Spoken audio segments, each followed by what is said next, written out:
enjoying it. Abacadabras in the maroon and white to the left, coming strongly with Davy Russell. I can't believe we've not watched the conditional again yet. On the roof and all up behind those, and then There seems to be this going over and over. Down at the second last, brought down Captain Guinness, and it's Asterion for launch, leading to Abacadabras. Look in the maroon and white. Traveling. Can you turn that off? What the fuck are you doing? The Henderson trio giving chase to those. Edward Stones moved into sixth. This is the last flight. Abacadabras and Davy Russell still sitting. Yeah, that's enough of that. Shiskin has moved to challenge, is in second Yeah, stop place. here. Chantry House is in third as they come to the last. I was literally counting the money, mate. Shiskin in second position, putting in a big challenge. These are clear Probably for is, Chantry still. House. He's still winning here, isn't he? Yeah. Shiskin being lifted. It's when he comes back here. Yeah, he can't start coming. It's very tight between them. Chantry House will be in third. We've still not watched the conditional win. He's dead. It's fine. He's dead. The worst thing about that is the other each way bet I had in the race was Elixir Dante. I get taken down. Yeah, that's the one that's back to Yeah, that was brutal last year, wasn't it? That was a low point of day one. It was a good day though. Actually, after that, it picked up. I didn't back it, so I felt fine. Well, I mean, I backed it each way, but still, it was amazing because I remember being on the way down. Or were we on the way down? And it was like went from like 7-1 to all the way down to like 11-4 or something stupid, and I was like, "Fucking hell!" Whatever. So, yeah, welcome to the Cheltenham preview. Don't think it's going to be like many. Hopefully, not like many of the other previews. Hopefully, something a little bit different and a lot of beer drunk visibly on the screen. Very nice to be joined by Jacob Trotter, who looks like he's trying to join So Solid crew. Where's the medallion from? This is crafted London. This is. I didn't notice that. Yeah. Is that what the kids are wearing these days? Is it? The kids definitely don't know what So Solid crew is. That's the. Do you know what So Solid crew is? No idea. What kid? What are you talking about? Yeah, so Jacob's come out of lockdown a pimp. So welcome, Jacob. Very nice to be joined by the second best speed figures in the country behind Stopwatch Racing. Nick from Palsy Ratings account. Hi, Nick. Hi there. How you doing? Good, very good.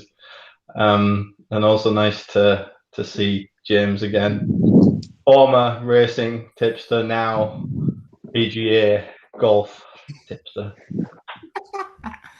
Expert, I like to call myself. PGA Tour expert. Good. So yeah, something pretty. And and I'm Tom Wilson, and as Jacob said, I've lost all my hair. So I have many PowerPoint slides, which is the good news. So welcome. Here we go. So we'll kick off with probably the most important topic or the best bit of advice you could ever have from the Cheltenham Festival.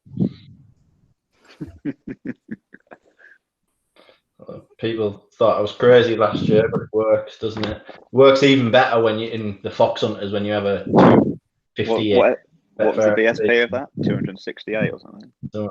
Yeah. It was up every day, though. You should mention that. I was up every day. I mean, Jamie Codd got me out of a hole with Ravenhill in the National Hunt Chase on the first day. Like, that was nice. We watched that, didn't we, in the in ZZ's in Cheltenham, James? It's probably embarrassing that we left before. But... You two had already gone home by this point. Yeah. James had got a treble up on the first day and then gone home. It's what the pros do. They get the trebles up, they go and have a pizza, and then they stay out till 4 a.m. and nearly throw up on the train home the next day. That's how it rolls. I think you should tell everyone why you backed your treble, though, James. Just backing horses that you hate is always a good method. Favourite that you hate. So last year when we went to Cheltenham, James managed to get his treble up on the first day, which was the 4 horses that, if they won, he would at least like to see win. And then he did them all as treble. And it was Epperton, the conditional, Imperial Aura, and I can't remember. I think what was the other one, James? It didn't those, win, were those were the three that won. I can't remember what the other ones were, but yeah. Good solid day. So why do we just back Irish horses at the Cheltenham Festival? Here's the first of many graphs. This is Tom. Have you had a late night or something? Can you just cheer up a little bit? Come on. Yeah. Trying to like be a bit calmer, you know, like that Mark Walsh with his deep voice. That's not you. Drink more beer. Get a bit rowdy. Explain get some energy going. Yeah. Start talking about how Black Hop's going to win the Gold Cup. Oh, fucking hell. So, Irish horses, there you go. Since 2013, there's 3 lines. One is the expected wins versus random chance. What that is the expected wins based on field size. So, if you have 10 runners and they're all exactly the same caliber, each one should win 1 out of 10, basically. So, you basically get like a 10% win probability. So, that is a cumulative calculation.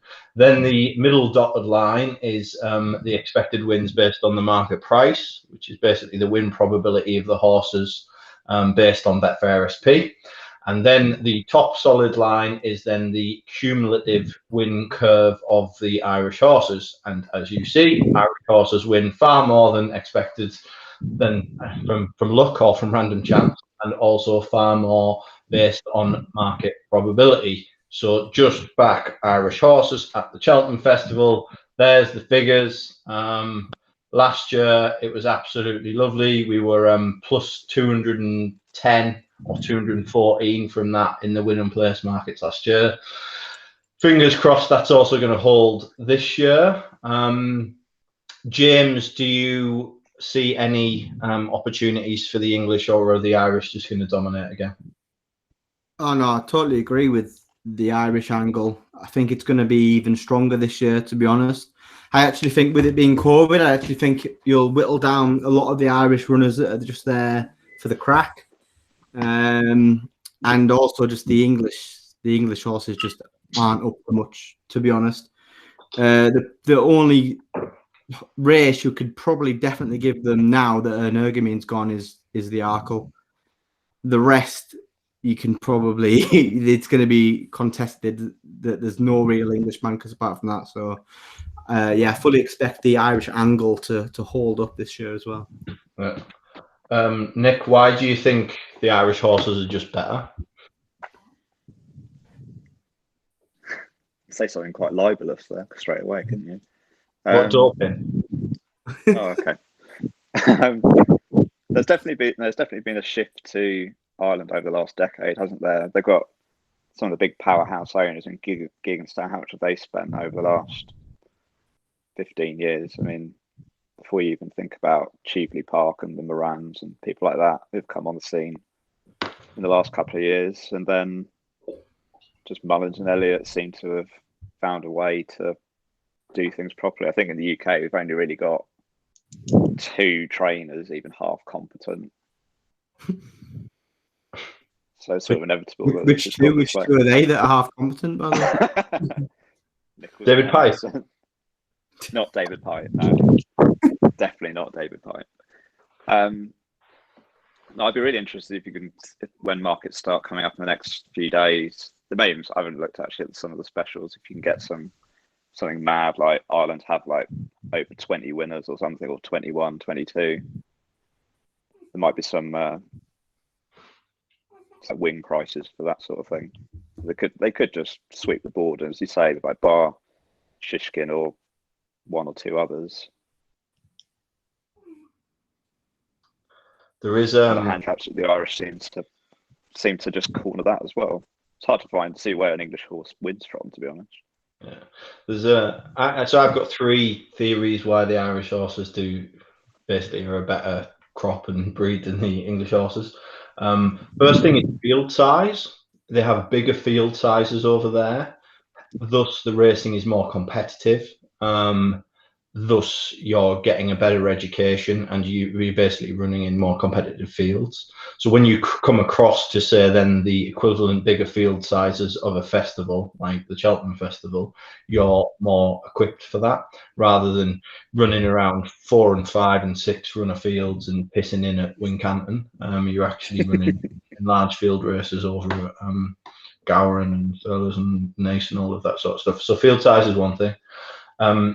Second thing is the ground. I think Matt Chapman said something like, "Oh, the Irish won't like the good ground" on a preview, and I think that's absolutely mental, because I think why you see a lot of improvement from Irish horses is because they're just running around in a swamp for like 3 or 4 months before they get to the Cheltenham Festival, and if they do get a bit of a better surface underneath them, that just brings out some natural improvement. And I think that is still underestimated, like, by the market at the moment. So that is a big theory of mine. The third thing is there's a guy who's a good horse racing theorist, should we say, a guy called Mark Kramer. He's a US guy. He's got a couple of good books, but one of his books is called Thoroughbred Handicapping, and one of his methodologies was he used to bet certain populations, and you've probably heard me talk about population on the podcast before, but he used to bet, like, say, like the East Coast population of New York and New Jersey going into the West Coast population of California, just as a stronger stock, basically, and a stronger pool of horses. I think the population in Irish racing, both the horses, the jockeys, and the trainers, is a stronger pool. So when you mix the two pools, you then see the dominance of the Irish pool over the English pool. Well, they're my 3 main things. Jacob, Irish versus English, any opinion? Yeah, I mean, the big one for me is they've completely saturated English graded races over the years. So I know James and Tom, weirdly, with me being younger, I do remember horse racing like 10, 20 years ago, whereas James and Tom didn't. And it's weird things like last Saturday at Kelso, you had the Premier Chase there, which was a listed race over 3 miles, but you also, for some reason, had the rehearsal chase on the same day. And you're literally splitting the pool of horses over 2 races.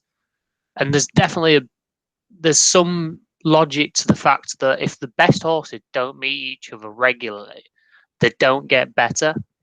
And it's the same thing for horses in bigger stables training against better horses every week. If you're having to run, like, say, millimeters, like literally 0.2 of a mile an hour faster every time you're training, over time, that training is going to make you that 0.2 miles per hour faster, whether that be a 120 horse becoming a 122 horse, but more like 152 horses becoming 154 horses, for instance. And with JP McManus and then Gigginstown taking a lot of the better quality horses actually over to Ireland and to Elliott and Mullins, and as now we're seeing Henry de Bromhead, I think it's just the quality of horses in Ireland is better. And then what you're seeing is, because there is a lot of them quality of horses clustered in the same stables, they're continually making each other better. So pretty much the better horses are then training with each other, which is then making them better horses again. Whereas the English horses, even if you're looking at Nichols this week, and I know we've said Nichols is a good trainer, Nichols does not have a large quality of horses going this week, especially in the graded races. You're looking at Frodon, Politolog, and there is not many grade 1 horses going again. And it is a lot to do with that, and a lot to do with the average quality of horses going over. But back to my original point about the quality of the races, we've just made way too many grade 1s and way too many grade 2s in this country, which never should have been created. You're looking at Desert Orchid chase for 2 milers, grade 2 should not be a chase. The Silvagnaco Conti race, that shouldn't be a thing. They should all have to go to the Ascot chase. You've got a few of the 3 milers. Even the Denman chase is something that you can look to get rid of, because you've got the Cotswold chase. There is no need for both of them races. probably the Cotswold Chase should go, even though it is the one at Cheltenham, and you should just have the Denman Chase, because you really like just stretching the English horses out, and we don't have the quality at the minute to have 2 or 3 different trials at the same period of time. We need all them horses running together, and that's going to eventually make the races better, which is one thing we've all noticed is the race quality in England is terrible at the minute, unless you're looking at a big field or big prize money race. And secondly, it will just increase the quality of horses coming out. Because I don't subscribe to the thing that if the horse needs an easy race before Cheltenham, or it needs to just go out and have a race course call up, I don't think it works half the time. And I think it's proven with the Irish horses getting better each year as the quality goes up there. Thanks, Jacob. So you can throw up the encyclopedia now. I mean, that was fucking long, that. Jesus Christ. I'm going to get to bed before midnight. There you go. Here's another graph. A graphic table. There you go. There's by win percent. There's the record of trainers at Cheltenham since 2008. Just dominated in terms of the top 10 by Irish trainers. There's the bottom. Charlie Longston, not great. James, I think we're going to back all Willie Mullins runners this year, aren't we? So I'm going to back all Irish horses, and then I'm going to back all Willie Mullins horses on top of that. So, and I think they are right. I think with Mullins, I think especially this year, because he's got such a strong hand, you're guaranteeing yourself what 7 being like maybe even you could see him getting to 9 winners this year. There's only 28 races, isn't there? So do you know what I mean? You're probably going to make a profit if you get that many winners. He'll get numerous placed chances. They'll go off. Some of them will go off big prices. So yeah, it's just backing Willie Mullins blind seems a good starting point. Yeah, that's the strategy. Nick, is there any Mullins runners that you really fancy at the moment, apart from all of the obvious ones? The only one I really like is probably Allaho at the prices at the moment. Although I noticed he's a big drifter on Betfair right now. He's outside 8.6. Is he? Yeah, so maybe he's out. But someone's got 100 quid up at 9. It's not me, but you've got it. You've got it at 10. Yeah, that's my £4 at 12. So yeah, maybe he's that. He's the one I'm probably most keen on. This will go back to your other point, like just backing, like the amount of shit you see per weeks trying to find like almost like wise guy angles or just trying to sound a bit clever and just talking up horses by trainers who are just never going to have a Cheltenham winner. I mean, people like Charlie Longston and some other trainers in England who are just absolute garbage. You're never going to have a Cheltenham winner, so just forget about them. I agree with that. Definitely agree with that. And that's actually the quite simple thing. And it sounds really noddy and really stupid, but at the elite competitions, at the elite meetings, the best trainers win the races and the best jockeys win the races. Right?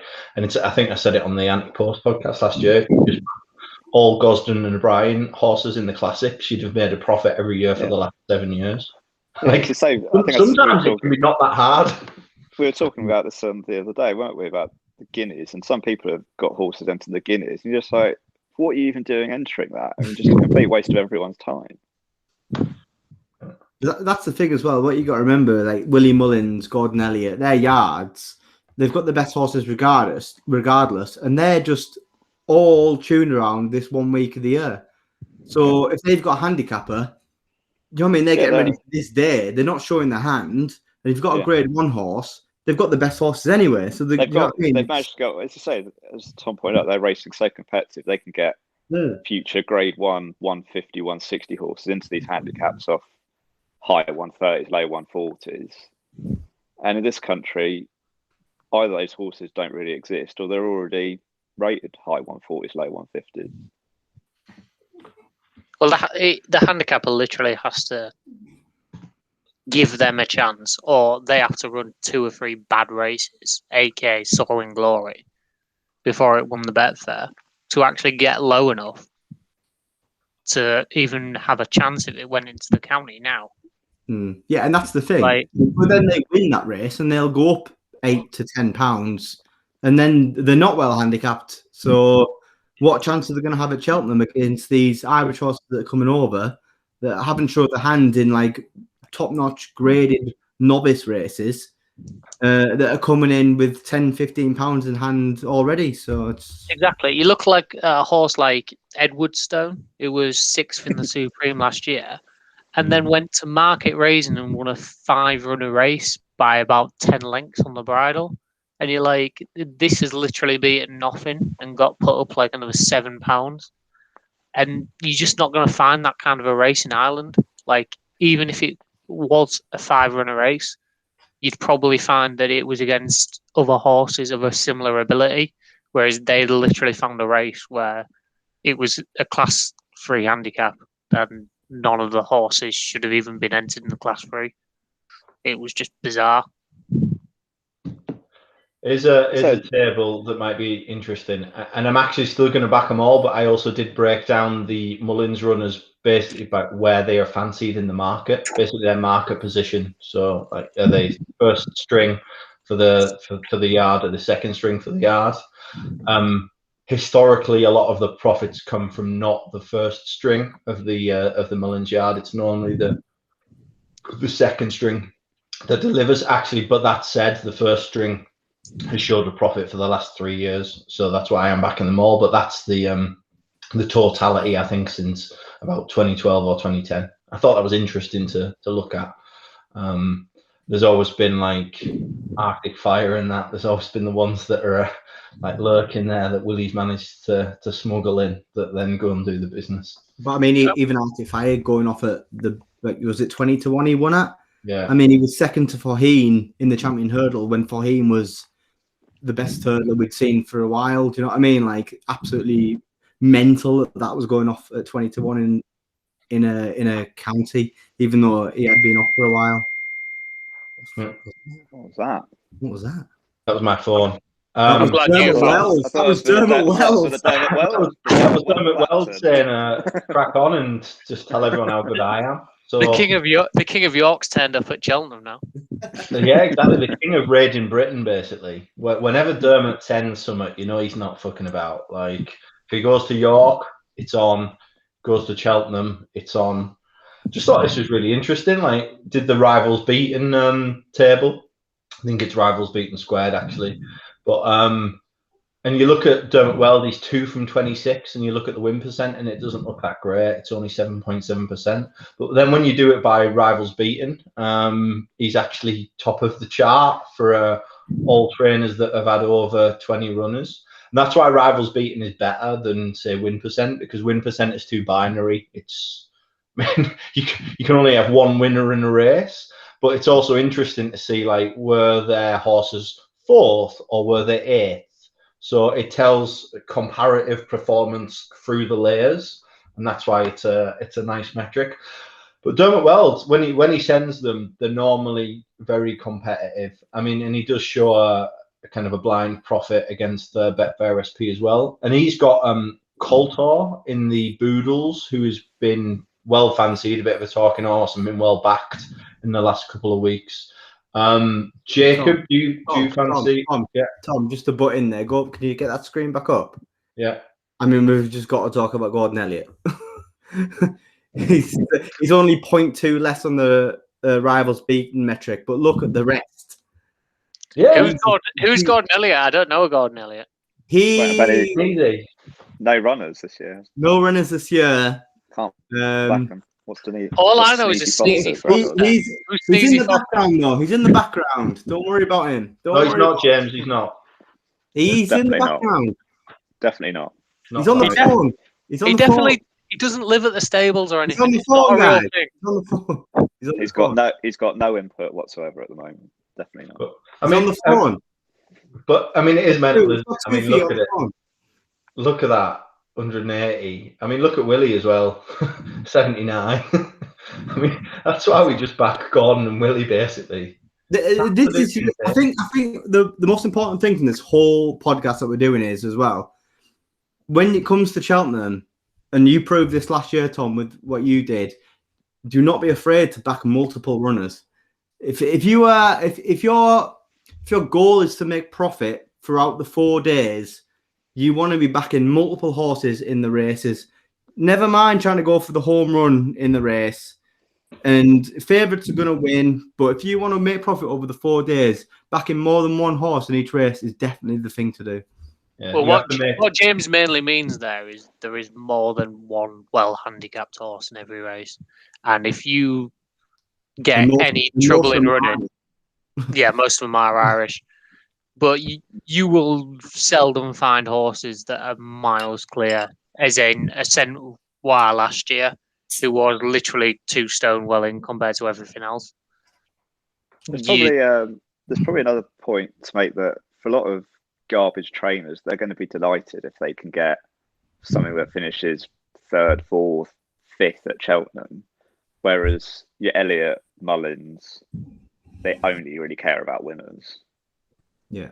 And I was talking to someone a while ago, and it's like, you can have all sorts of theories about what they do that's different, but when it comes to that final part of a race at the top level, and in these really competitive handicaps, their horses just have that next gear that you can access that others don't. And it's a really interesting thing to think about, because you learn things all the time, and I probably, like 10 years ago, was looking, you try and think outside the box more and find something that no one else is looking at, where actually, as you say, just do the obvious things. The best trainers win the best races. Well, we've had this conversation a few times about jumps racing, especially. The handicaps nowadays are so well thought out that people tend to be backing the right horses before they used to be. So we were saying, like, Happy Go Lucky about 10 years ago would literally have gone off 10-1 and wouldn't be 4-1 now, which is probably an accurate reflection of its chance. The market in general is didn't last year a load of favourites win all the handicaps? I know JP won most of the handicap hurdles, but didn't all of them get absolutely smashed off the boards as well? Not in the Ultima, Nick, as you remember. Yeah. But generally, yeah, there's also another nice angle called just back the fucking favourites. That makes 9% ROI over the last 10 years. I was going to put it in, but I didn't. But that's a viable strategy, by the way. Like, the market. This is a really good way to make friends, Tom, with your graphs. Just back the fucking favourites. Yeah, I didn't think it was compelling enough. But yeah, good. But going back to old Dermot, the king of rivals beaten at Cheltenham, Coulthard in the Boodles. Jacob, any chance?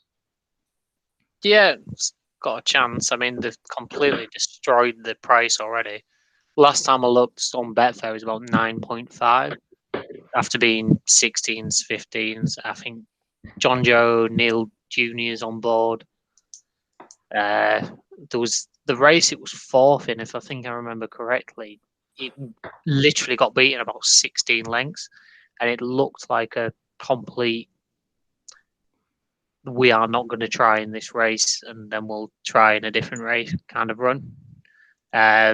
Not hard ridden, as a lot of the horses in the Boodles, when we get to it, you'll find out they're just really well handicapped horses against their age group, because the handicapper obviously is only rated in a real small pool when you get to juvenile hurdlers. And as soon as they obviously step out and go against a wider age range, they become badly handicapped. But against their age range, there will be a lot of horses in this who have not been trying and are therefore better handicaps. He's one of them, basically. It's all about waiting for the guys that are going with him. Yeah, I mean, that's a Boodles angle that definitely has worked over the years, is just waiting for headgear to go on horses when they know it needed headgear like 2 runs ago. Coulthard's got a chance, but there's plenty in there that's got a chance, and it is a short price now. Go on then, who wins the Hurdles then? If not the king. I don't know who wins. There's a horse down the bottom who's definitely overpriced at the minute called Sage Advice for Richard Newland. He's had 3 runs. His last run looked like, yes, I know, Tom. That's not true as well. He's definitely won a race at the festival. Since 2008. By the way, we just It's spent probably. 20 I think it minutes was saying 2000. back good trainers. I think it was 2007. I mean, there's back good trainers, and then there's Actually, this horse. Right, let's get Jacob on mute for a minute and move on. I don't mind the good doctor. To be fair, he's all right. Oh, he's class. The good doctor's class. He's a good angle trainer as well. I like that picture of him at the Grand National meeting where he's checking out those big birds. I've never seen that before. It's fantastic. It's class. Can you put it in I saw someone comment on Twitter the other day that you'll definitely improve them a pound or two. Crack me up. You put that in the chat. I'll present it. Yeah. I'll try and get all of it. To be very quick, this Sage Advice didn't try last time. Finished second 2 lengths to Cabot Cliffs and now gets a £10 weight swing and beat Tenahala 6 lengths and now gets a £1 from that. So I think he's probably the best of the English. Yeah. And he's about 22 to 1. All its forms worked out really well, actually. It was second to that Cabot Cliffs that bolted up as Skelson's. And he's a fairly useful flat horse. He's by make believe as well, so you got to think better ground's probably going to be okay as well.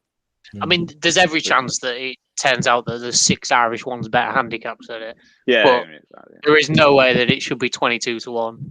Nichols no matter what. Nichols has got that thing for dancing off 128. Tell you what, I've just Googled Grand National pictures, drunk women. Fuck me. What a sight. There's plenty. I'll send you the good doctor picture now. Send it to me. I'll weave it in the presentation. It's the great picture. It's a great picture. It's probably the best race. It's a cracker. So basically, there's a tip anyway. Coltor wins the Boodles. Anything else to say on Dermot Well, though? We're moving on. He's got something else. I was looking at him, what he had earlier. He's got Dalton Highway in the Patemps, I think. Patemps? In the Patemps hurdle. Where's he gone? We'll cover the handicaps later. I don't think you can be back in Coltor now. The price. No, you're not back in Coltor, and Dalton Highway's got no chance. Get on. Yeah. All right. Cool. Just looking at some of these pictures that are coming. Oh no! Here we go. Now we're talking. Now we're talking about the best trainer in the United Kingdom. Love this. That's not Paul Nichols, is it? No, it's definitely not Paul Nichols. Right. I posted that interview on Twitter, the Luke Harvey interview with Martin Pipe, actually, and he talks about like all of the training methods and the fact they've got a laboratory and they take like blood tests on the horses and check their oxygen levels, and that tells them like when they're fit and that. Just love it. Like that is so now. Tells them when the steroids are out the system. You mean? Well, exactly that. So the steroids are gone, the oxygen's up, ready to win. So I'm now an absolute fanboy of the Pipe. But can you name David Pipe's Cheltenham Festival winners? There is about Untempo 2 twice. Untempo 2, yeah. Untempo 2 is one, yeah. Junior, Jesus. Yeah. How many is there? Was Gaspara his, or was that Martin Pipe? I mean, so racing only starts for me in 2008 because that's when Horse Race Base's database starts. So since 2008. Western Warhorse in the Arkle. Warhorse. Yeah, and that was lovely. That wasn't it? And you listened to the Champagne Fever Mark Walsh podcast, and Ruby did not like that, did he? That was really good. I really enjoy those. I mean, I've never seen a horse win an Arkle that started first, was fifth and off the bridle 3 out. You're lauding old Pipey here. I definitely read that he didn't want to run that in the Arkle. It was the owner that made it. Yes. He didn't even read that. He said that. He didn't even watch it. He didn't even watch it or something. And suddenly he was like, looked up at the screen and goes, "Oh, we might get placed here." Yeah, I can't stop looking at this good doctor picture, mate. I've never been to Aintree, but I'm quite looking forward to going to the Grand National meeting now. Looks the right laugh. It is class. It is class. Fuck Cheltenham. Yeah, fuck Cheltenham. Let's can this and talk about. So you're gonna have a look at it. Oh, I can't find it. I need to get WhatsApp up on that. We'll definitely put it in. I'll definitely leave it in. I just saw you put it up. I've just tweeted it anyway. Yeah, I've just seen it. Yeah.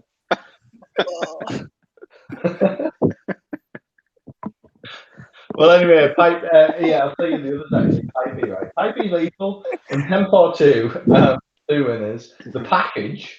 In 2015. That Rat Moon Racer. Managed to get the Rat Moon Racer. Oh yeah. Ballynagore, Dinast, Western yeah. Salou Floor, Junior, Buena Vista, Great Endeavour, Buena Vista again, Owl Vic, and an accordion. I mean, for Ballynagore, you've got to speak about the fact that he absolutely fucked it for 2 years before it won what is the plate. So what Pipey does? It was pulled up like in the Paddy Power twice and the plate the year before. Yeah, and but the graphs and the stats don't say that, Jacob. The stats don't tell you that. For God's sake. Get with the programme. And then an accordion is probably one of the best rides of Cheltenham ever, with Tom Scudamore off the bridle for at least half a circuit. Yeah, the stats. But again, the graphs don't say that. There you go. There's Pipey at Cheltenham Festival Chasers. Absolute outperformance. Look at that graph. Over and above. So I will be back in Pipey in all Chasers Festival. That means remastered wins wherever he goes. Is it? Yeah, I'm back in remasters for the Ultima. Definitely. I can see that. Remastered for the Ultima, and then Regado wins wherever he goes. Newbury last week. Yeah, he wins again. A big win for Pipe.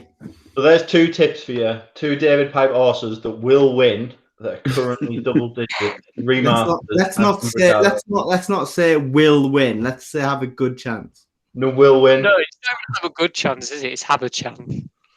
I mean, we could say that we could just give £25 in horses in claimers and like smash prices up. That's always that's a good angle these days, isn't it? Wild that, wasn't it? that was wild. That. To be fair, it was £25 well in. It would mean he was literally the joint top rated in the race. He finished tailed off, didn't it? Makes sense.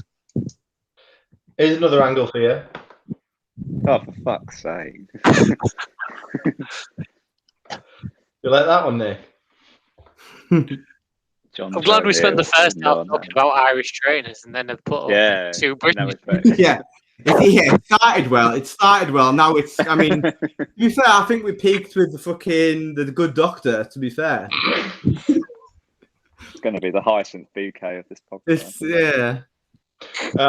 No, this is the point about a balanced portfolio. So we have a nice balanced portfolio of all Irish. We top up with Willie and Sneezy.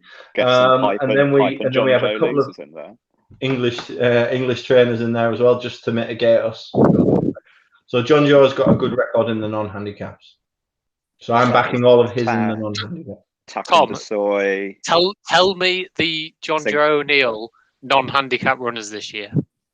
Because I know for a fact one of them is about 125 to 1. Probably wins. Is this the maiden that is literally older? Has been a maiden over fences longer than Tritonic has been alive? Probably wins. Sounds like a John Joe horse. There's a good doctor.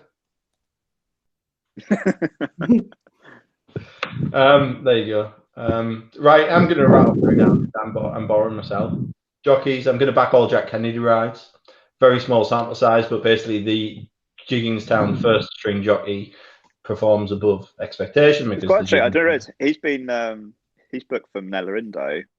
It's actually interesting because I think much as we like old Rachel Blackmore, she's given some weird rides to some things at Cheltenham the last few years, I think.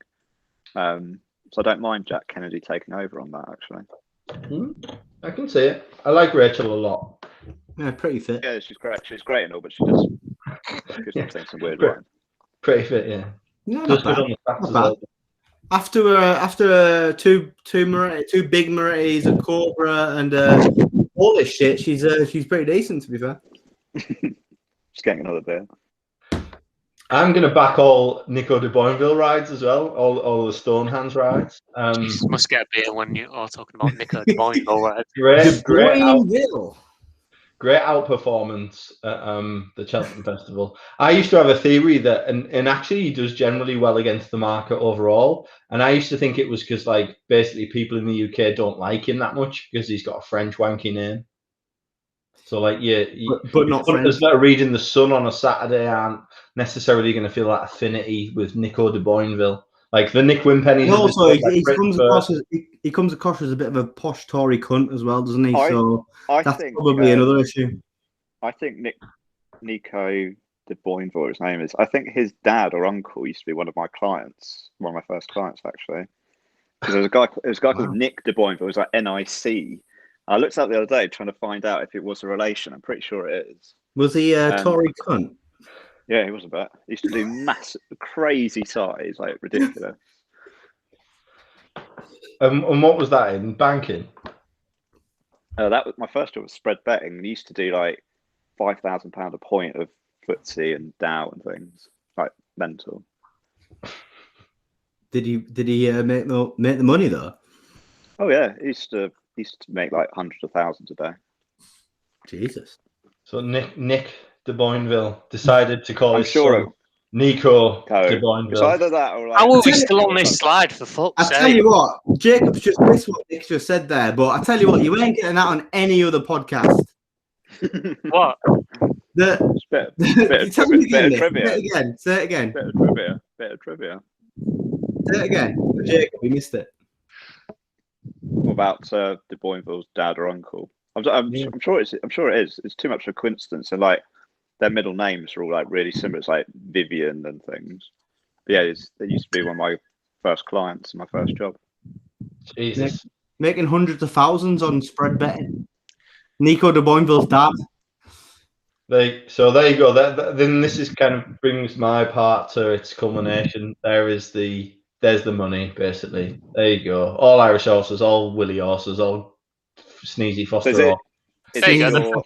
The first 3 points. For this, there we go. This is the Tom Wilson portfolio, is it then? This is the portfolio. Yeah, this is either like the baked beans cans at the end of Friday and living in a cardboard box in the northeast of England, or being Nick de Boinville. So you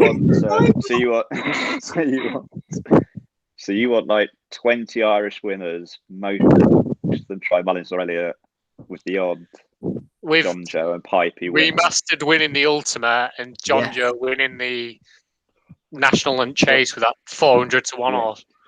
Perfect. Absolutely perfect. It's doable. Right then, let's talk about the graded races then. Who wants to kick us off? Who's got a strong opinion in a graded race? Nick. Which way? Well, let's start off with pick a race, and let's go through it. Go on then, Gold Cup then. Ooh. Oh no, here we go.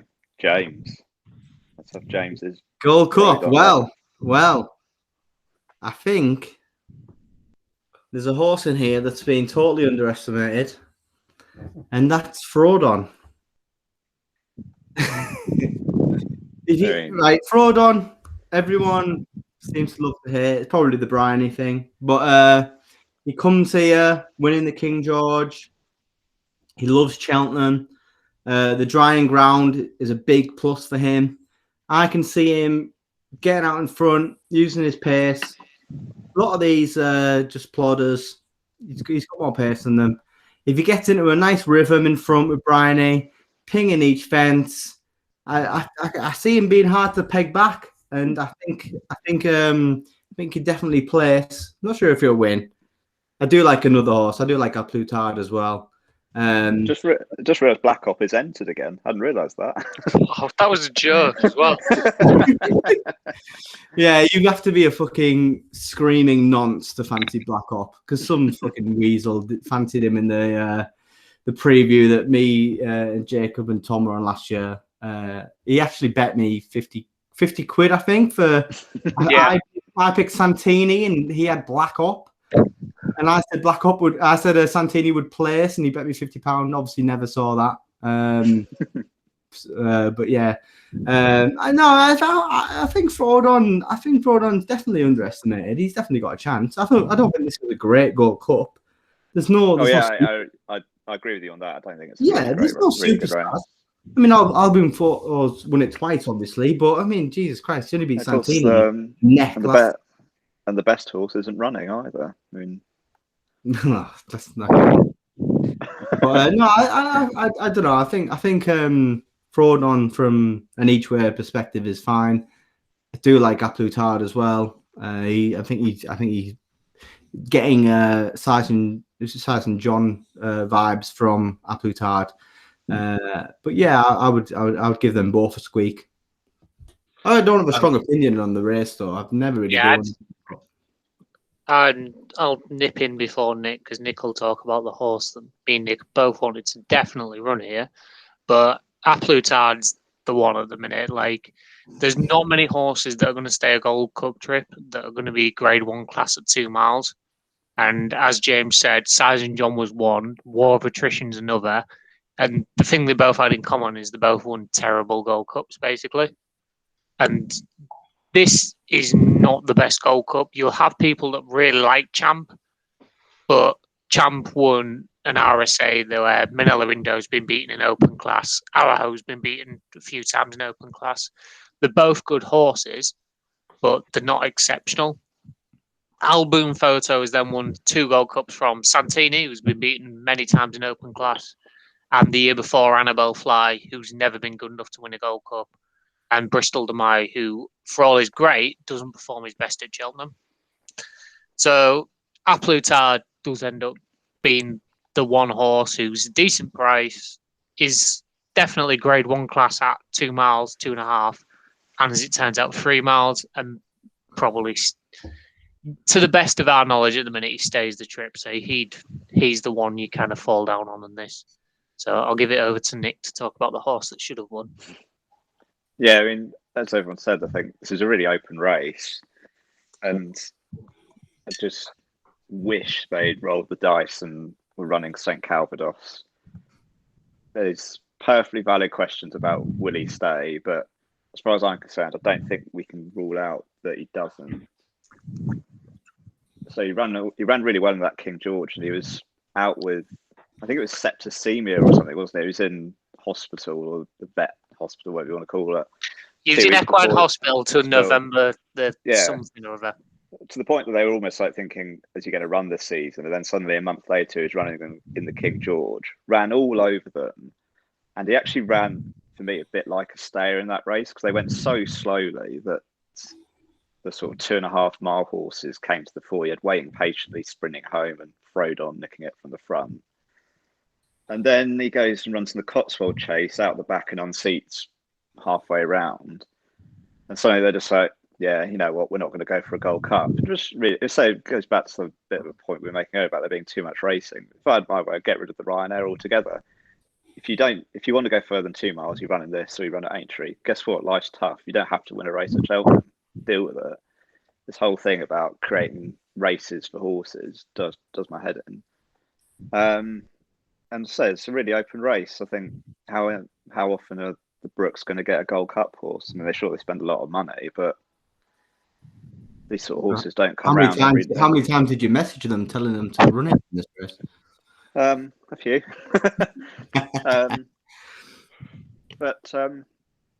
Yeah, he's not going to run though.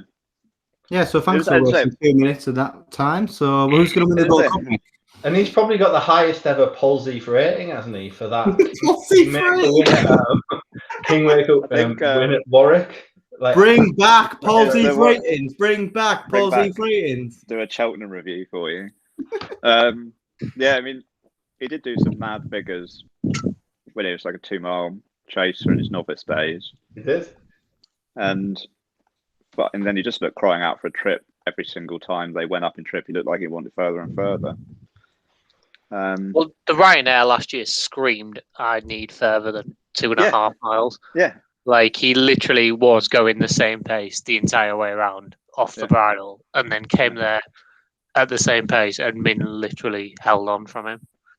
It's a bit of a price. I mean, he was like 50s non-runner, no bet, but now he beat Aplutard in the Ryanair. Yeah, literally beat that in the Ryanair, but I don't really like him at 10s for the Ryanair, to be honest, because he's had an interrupted campaign and suddenly you're trying to take a single-figure prize. Yeah. In the Gold Cup, I think the market's probably about right. I might have a few quid on Manila Indo if I can be bothered on the day, but it's a pretty uninspiring market. I think everything's about the right price, to be honest. So, Nick, are you going to bring back Polsey ratings, or are you just going to create clickbait festival at home threads? I was generally proud of that. Had how many likes it had now? I've lost count. I had to turn my notifications off yesterday. Went mad. Oh, too hot. Yeah, too hot. Too hot to handle. Yeah. It has had Need Jacob's medallion. 308 likes. 308. It's like going back to the speed figure thing. It's one of those things that, like, maybe 5-6 years ago, certainly 10 years ago, no one was really doing it, and you could get a bit of an edge in the market. And you did start to notice that horses that were running big figures were getting smashed up really late on Betfair more and more. And more people are looking at this sort of thing and writing about this sort of thing. And I think your edge in that is gone. It's almost to the point that you want to take these horses on. I think horses that run really big figures and then try and back them up probably go off too short. And it's fucking time consuming as well, and a bit of waste of everyone's time. Would you say you're a poor man's Simon Rowlands? Not a poor man, no. Fucking big boy! I heard you used to get stuck off ratings to the Wally Simons, and then he was crying on the bathroom floors, man. Say that again. I said I thought you used to get stopwatch ratings to do all your timings, but then he was crying on the bathroom floor. Yeah, because he used to send them out, and then he conveniently stopped doing them. Like, sent him an email. How's it going? He's sending the figures. No reply. Even after his breakdown, I said, "Sorry to hear about that. Hope you're okay." Didn't have the When's the next ratings coming? That's just fucking rude, really, isn't it? I mean, when your ego gets too big and you have to write fucking statements out on Twitter. And it's also like an interesting thing about speed. And so you can sort of tell it a bit with Simon Rowlands, I guess. Like, you get in your mind that a horse is just a machine and will run these figures, and you get quite blinkered by it. You just sort of need to keep like a bit of an open mind, I think. Yeah, you've got. I think this sort of thing.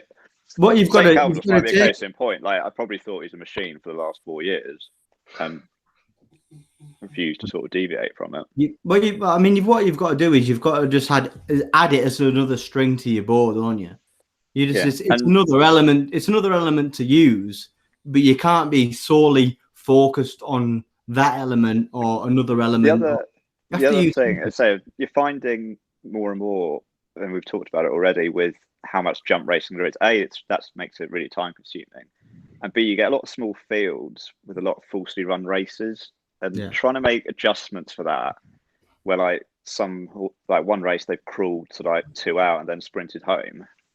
Trying to put something fair and accurate on that, it's really difficult, and there's all sorts of ways you can do it, but then is that reliable? And then how's the next race going to be run? It's really messy, and to the point that I think the one horses that I think are reliable are the ones that, if you can put them side by side, the easy ones are when you've got, like, say you've got a handicap on the card and a graded race over the same course and distance, and they're run by half an hour apart.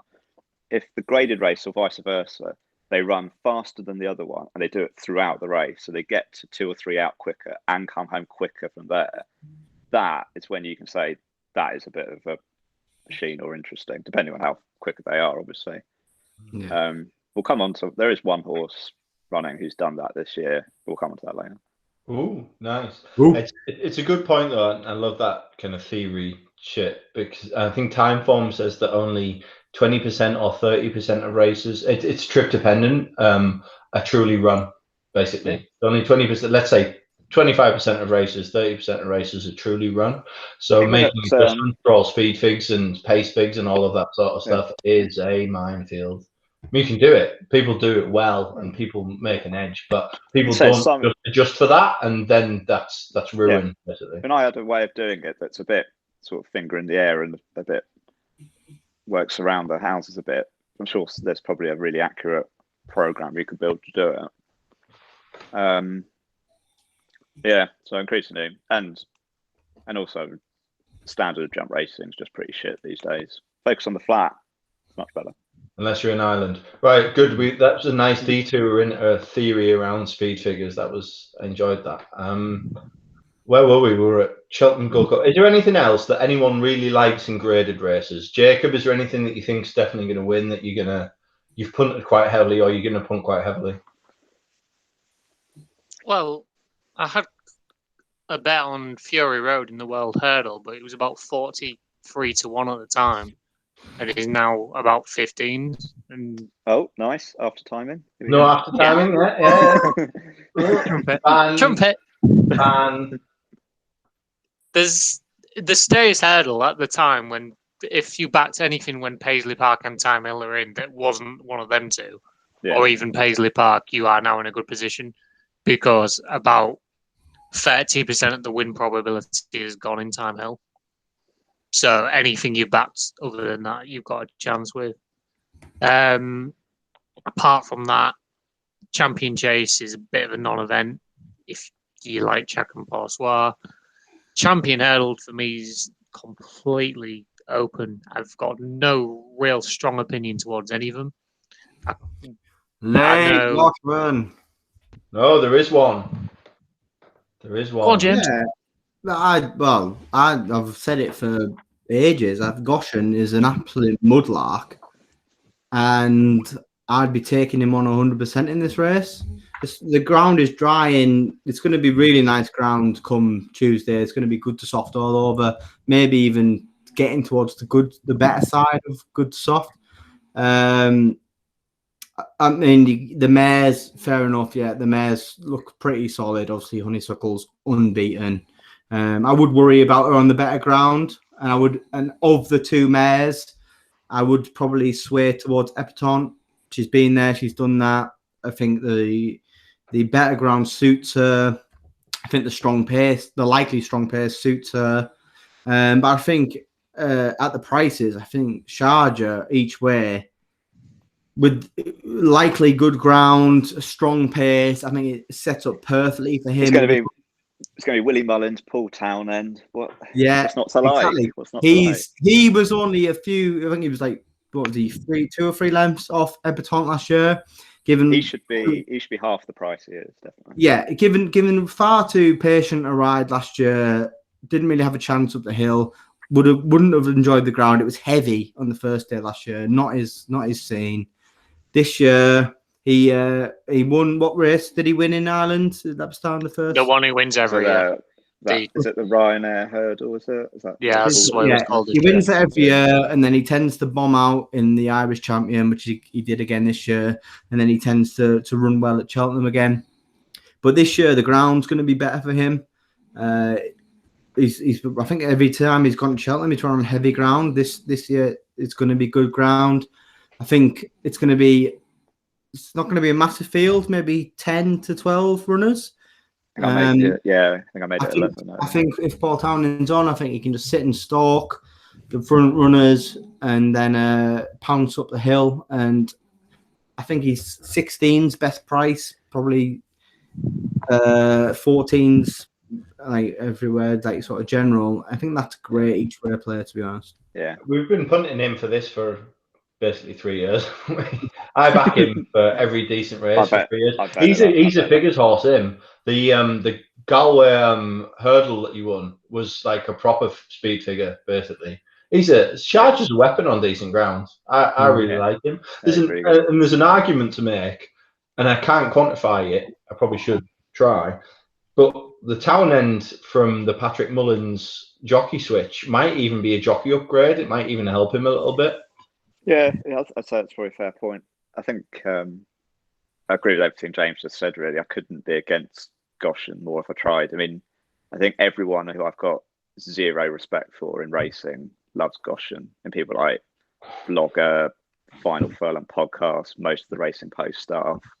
I mean, it's insane how people who are just clueless seem to think this horse is a machine. I think the problem is he's probably a Grade 1 horse in January and December. No, on heavy ground. This horse is a weapon. Heavy ground, I think he'd probably, he would go close, or maybe Honeysuckle would probably love heavy ground as well. But if this was a heavy ground Champion Hurdle, you would have to take him into consideration. But it's going to be borderline very good ground. So there's a reason this horse isn't any good on the flat. Is all I'm saying. Yeah. And it is because it needs it very heavy. And there's people that will look at his form on the flat because he did actually win on good ground. He won off a mark of 66 or something like that. Like fucking hell, like it's about his level, that the ground isn't going to make a difference when you're running that low level. So we should get into ground doesn't matter. Ooh, controversy. I think ethically, you probably won't be able to bet on a horse to be pulled up or last or something. But the best thing you can do, closest thing to it, would be to place layer. But yeah, shut. The other one. So we'll like betting rats in our group, don't we?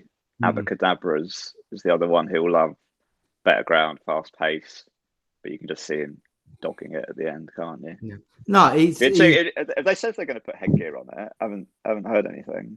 Don't know. No, that'd be Sneeze's input. Sneeze will be all over that. Get the Kennedy. I'm not sure Russell to Kennedy is an upgrade though. Russell is absolutely lethal around. No, but to be fair, the Abracadabras thing, like Nick said, the better ground, the fast pace, he will definitely run better.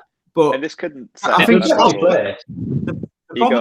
problem you've got there is Charger's about 5 points bigger than him. Yeah, he's proven you get a horse. So why would you just bet Charger? You would literally need Abracadabras to get a better ride than Archibald got, and literally get there on the line, and it's just not possible up a hill. You've just got no chance. Therapy for Archibald. Like, no matter what happens, you have got no chance of getting there at that point. Okay, no. Is this the picture? Is this the picture? Yes. Look at that. Look at that. The good doctor. It's got to be the greatest racing picture ever taken, hasn't it? The thing is, though, the photographer probably didn't even know that was a trainer. Probably thought it was some old bloke. Hey, I tell you what racing picture comes a close second is the Northern Gamblers losing all the student loan on Corto Star picture. No, it's a good one. Which is an absolute fantastic picture. I don't think I've seen that. I must have seen it. I just don't remember it. Oh, I get that. Give me a second. I can go and find that was a preview special last year. Was it last year? I don't know. Tom definitely. It's like the front page of Tom's presentation. yeah, I can find that. I can find in the rain as Corto Star was pulled up. I think it fell. It was the Imperial Commander year, wasn't it? It fell. Oh, right, yeah. I think we back to the Imperial Commander. Yeah. Like I was literally sticking my mouth when I saw Imperial Commander coming in. It was chucking it down. It poured rain all day. Yeah, it was a terrible day as well. It was a horrible day out. It was the Denman year when they went, oh, let's put McCoy on it, even though Sam Thomas clearly gets the best tune out of Denman. And McCoy literally tried to drive it into every fence and it just went nowhere. Yeah. Are you saying McCoy's a shit jockey? No, I'm saying Denman literally needed someone to sit there and go, oh yeah, do what you want.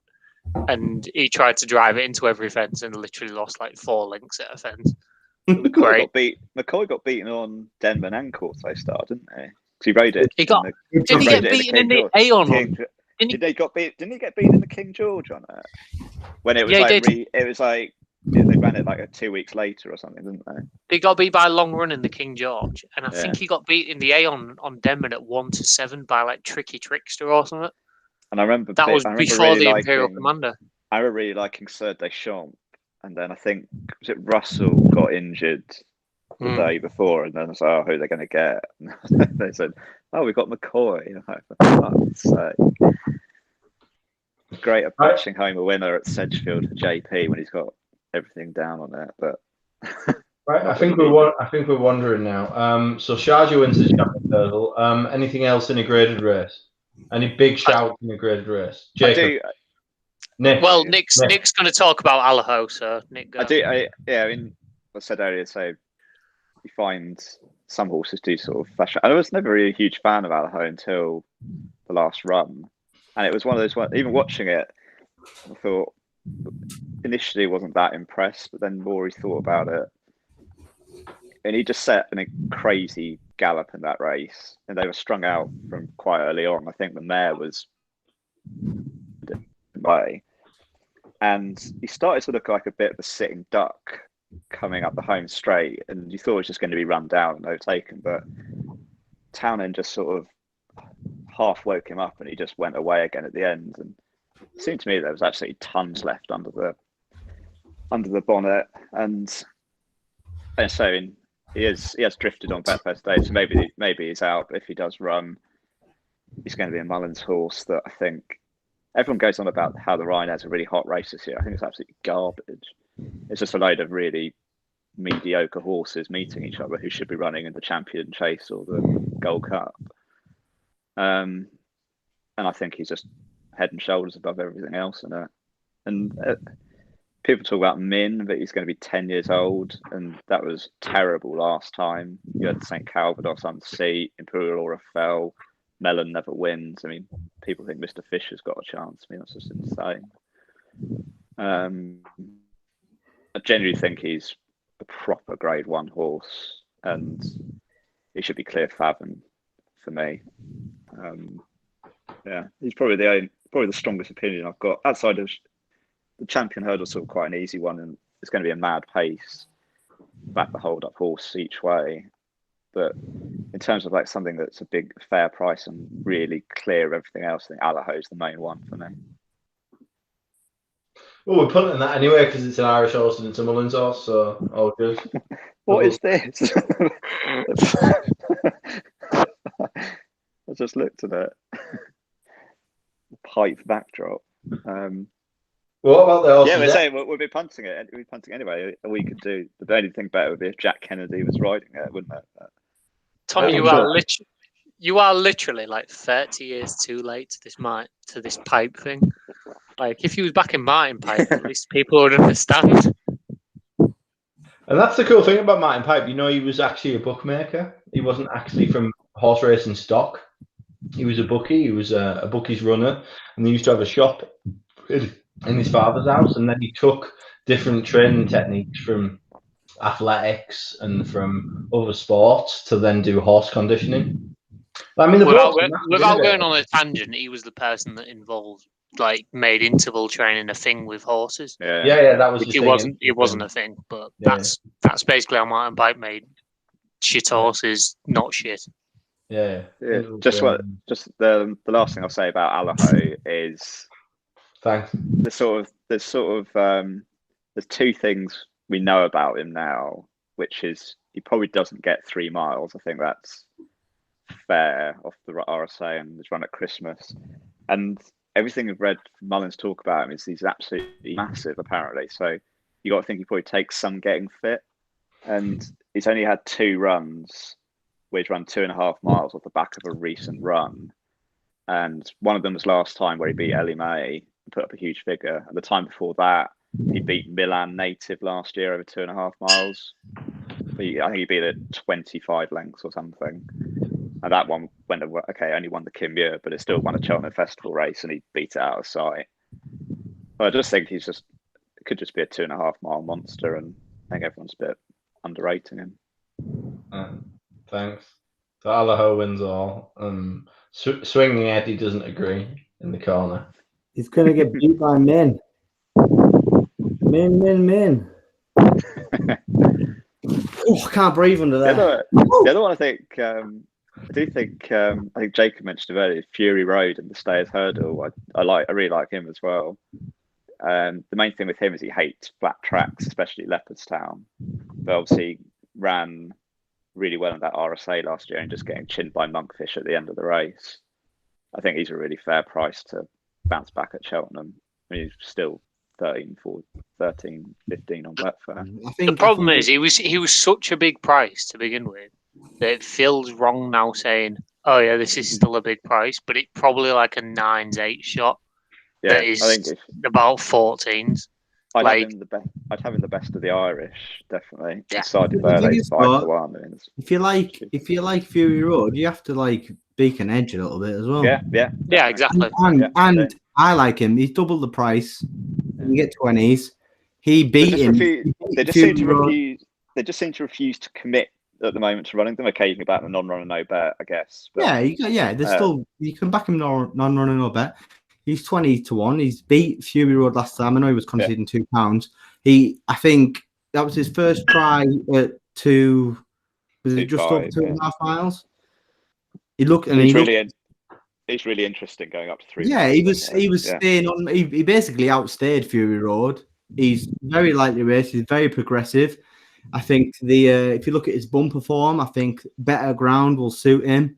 I think he'll stay the trip well. And the only problem is he's a no mead horse, which is a bit of a negative. But I generally think out of the stairs, looking at the Stayers Hurdle, it takes a very, very good 9-year-old to win.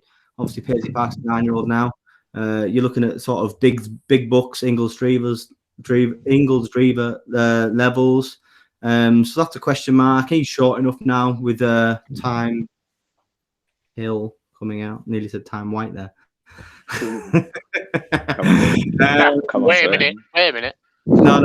So I'm happy to back the sort of the 7-year-olds in Fury Road and Beacon Edge coming through. I think they've got a good chance. Yeah, whichever one they run, even if they run both. Yeah, I think they'll run the both. I think it looks like they will.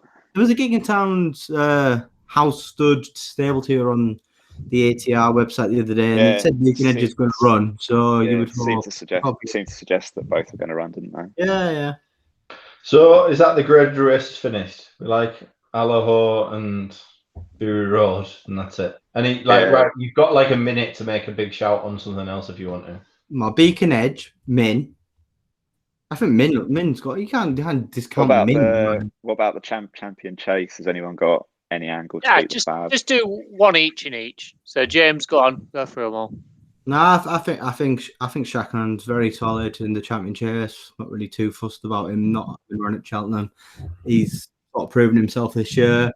He's actually won on good to firm ground, so the better ground might actually suit him even more. So yeah, he's a short price, but I can see him winning the champion chase. As I said, I like Sharjah in the champion hurdle. I would also probably have a little saver on Epatante. Well, saver. She's actually a short price, obviously, but I wouldn't want to lose out on her, so I'd back Epatante as well. Ryanair, I just think Min. You just totally put a line through last time out. He's proven at Cheltenham, obviously won the race last year. I'm not too worried about him being 10. Ruby Walter was saying on the road to Cheltenham that he's a faster horse than Allaho. I think Allaho's a slow horse. So I'm happy to bet Min at a bigger price. And which other race? Graded one? Gold Cup, yeah. Aplutard and Frodon for me. Back on both. Lovely. Right. Champion hurdle, I'd back Honeysuckle. I think she wins. Champion chase, Shack and Boursois, not interesting. World hurdle, I think Fury Road is the most likely winner, so I'd probably stick with him. And Gold Cup, again, I think Aplutard is the most likely winner, but I think that's very open, so I'll go with him. Nick? I do champion hurdle, Sharjah as well. Champion chase, yeah, probably Shack, and sort of want to find something to beat it, but I started making a case for So Royal the other day and sort of hit myself in the face to snap out of it. Stop right now. Then stayers, I agree. Fury Road or Beacon Edge, Ryanair, Allaho, and Gold Cup. Give Manila Indo a chance to bounce back. Everyone seemed to think the Gold Cup was over back in November with Manila Indo winning a few races, and suddenly, after a few mishaps, it's out to 14-1. Wouldn't rule it out bouncing back in what isn't a great race, but not one to get too involved in that. I do like that Manila Indo shout in the Gold Cup. I don't like James's fraudulent shout. I think the pace pressure is a different configuration than the King George, and Ken Boy will just, here you go. This is what you don't want to end up on. I don't think I have seen that. James looks about 10 years old. You can see the hurt. You can see the money leaving his eyes. And I'm still losing my hair then. That's what a grand looks like, because it just hits the floor. How old were we then? When was that? 2009? 2008? 2009? 10? 2010 was Imperial Commander. Yeah. Well, it was only 11 years ago, so I'll have been 22. 22 then. Well, I haven't. No. It's painful, doesn't it? You can see the money like draining out your body. Money's never coming back. Right then, let's go to handicaps. Jacob, anything in handicaps? Oh, I've got a few. Here we go. We're actually on to something interesting now. Go for it. I was going to do the Ultima, but Lieutenant Rocco was non-runner this morning, which has really hurt me. Happy Go Lucky probably wins that, but we've discussed this a few times. It's the right price. 4-1 is about the same as percentage-wise it should be. Coral Cup, there's 2. Thomas Darby, off top weight, is still relatively well handicapped. It beat Song for Someone about 2 lengths. Song for Someone then won the Kingwell, won a few graded races after. It's only £5 higher this time. The races it's been running in, that race at Aintree that they all start in, where it was behind Somerville Boy and then being behind McFabulous. Behind McFabulous last time, it kind of came from off the pace, looked like it was going to challenge and then kind of just petered out. That has good Cheltenham form when it finished second to Classical Dream. That has a chance. The other one in that, You Raised Me Up, literally looks like the perfect Cheltenham horse for stalking off the pace. It ran in the Ladbroke Hurdle last year, where it finished behind Those Days Are Gone, who was third in the Coral Cup, with behind Build Me Up Buttercup and Embittered in 5th and 6th, who both finished within about 5 lengths of Santoir last time. I think they were 3rd and 4th behind Harriman in 2nd. You Raise Me Up has since come back, and it's ran 2 races this year. It ran on good ground the first start, and then the second start, it ran under a penalty in a novice race after winning the first start. The second time, it drifted from about 7-4 in the morning to 9-2, and I think they just generally thought it needed the run and it was not going to win. And it ended up beating 2 horses that had won before. One was Petit Bonhomme, and the other horse, whose name's going to completely escape me now, had won before and was about 6 lengths behind. You Raise Me Up travelled really well that day, literally never came off the bridle until going to the last. He shaked it up after the last, and he literally kicked clear straight away. He looks like he's going to really improve for a fast run pace and the extra half a mile. The third horse was Feel Good Island, who'd won a race at Down Royal the start before and has since gone on and finished second at Wexford in Ireland off 125. You Raise Me Up's going to run off 141, which is quite a high rating compared to where it's run before. I think it was in the county off 131 last year, but he literally looks still very well in compared to where he could be. So I like him. The other ones, Sage Advice in the Boodles, we've already spoke about, is well in with Cabot Cliffs, probably the best English one. Grand Annual, Embittered, he's just a graded novice horse in a handicap. That one's got a good chance. Zanza in the Grand Annual as well fell at the third last when travelling like the winner with Sky Parrot and Ableo in that. They're both about 1.5 stone well in still, so that's got a chance. I think Zanza, there's still a question mark about Cheltenham and actually coming up the hill because he looks best on a flat track. Probably back him each way. Still on the same mark as that day. Definitely has a chance in that. The other ones, the Martin Pipe, I've not really looked at, so I'm not too sure yet. Paddy Power Plate, there's still a few you can go for. Caribbean Boys about 10-1. He ran a good race at Ascot behind Itchy Feet and Darshall Dasher. He was about 4-5 for the race. But looking back at it, he literally should have been the outsider of the three. And he finished 6 lengths behind Darshall Dasher, who obviously won a handicap off a big mark and then went and won the Group 1 at Ascot. He's in the play. It'd be a step up to 2.5 miles and a handicap for the first time. The handicap he ran in last time was over 2 miles. He finished 4th behind Paddy's Poem, who's gone and won again. Moonlighter and Dolos, who's very strong at 2 miles in handicaps, and he'd have a really good chance up to 2.5 miles. So they're kind of the ones I've gone with at the minute. You Raise Me Up is definitely a big bet in the Coral or the county, wherever he runs. He's got a massive chance. Nice. Thanks, Jacob. Nick, any goals in handicaps? I haven't spent too much time looking at the handicaps. I find you got about 1 million runners, most of them have about 20 entries, trying to work out what's going to run where, and it just does my head in. So I tend not to spend too much time on them until the day. There's a couple. I was looking at the Coral Cup. The Coral Cup was an interesting race last year, that they ran it in an absolute crawl, and there are a couple of horses held up in that who are entered. I think they've said Birchdale definitely runs, and he is quite interesting. He had a run on a jumper's bumper, which was slightly eye-catching in a JP McManus sort of way. He went really wide and ran on nicely. He'd be quite interesting, having been held up last year for slow pace, and it just really had no chance where he was. The other one in there is Willie Mullins. Sayo was held up out the back even further and then made a really bad mistake 2 out.